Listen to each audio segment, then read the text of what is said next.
Fiddlesticks, l'effroi nocturne. Il y a bien longtemps, dans une tour située au bord de la mer, un jeune mage imprudent invoqua quelque chose qu'il n'était pas en mesure de contrôler. Ce qui apparut devant le garçon était plus ancien que l'histoire elle-même.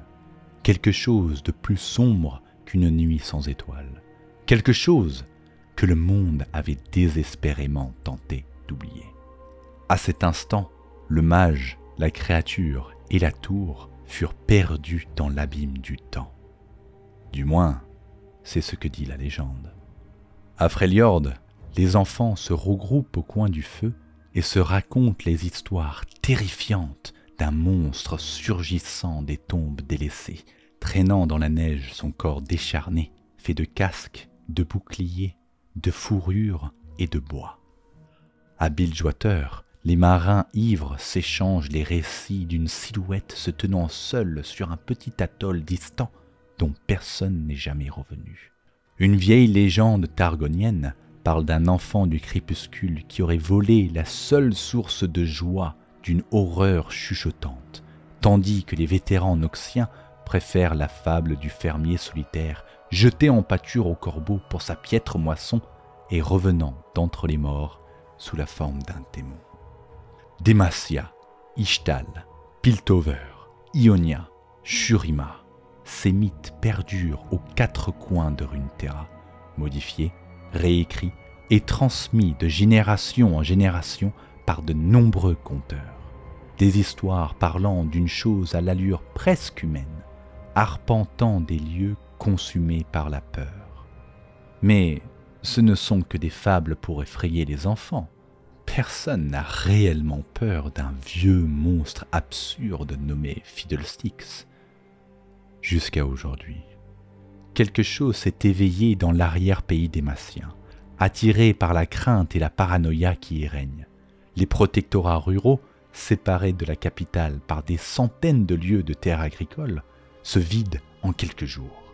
Les voyageurs disparaissent des anciens sentiers, les gardes ne reviennent pas de leur patrouille aux frontières du royaume, et des survivants aux yeux écarquillés se lacèrent le visage depuis la chaleur des tavernes qui bordent les routes, gémissant à propos de corbeaux qui n'en sont pas, de sons qui n'en sont pas, et d'une horreur claudicante en forme d'épouvantail qui croissent avec la voix des morts.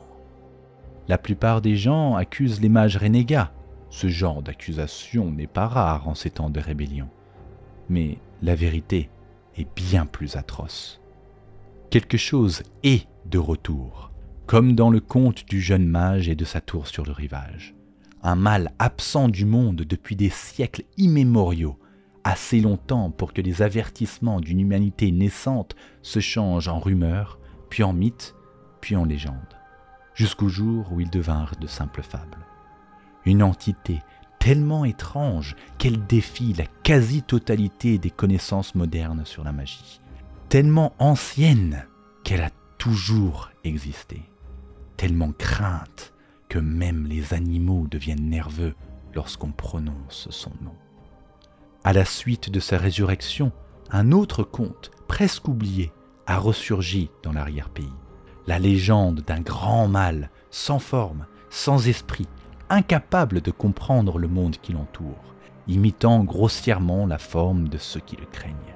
La terreur de toute créature vivante, née du premier cri effroyable de la création, le démon qui précédait la connaissance des démons.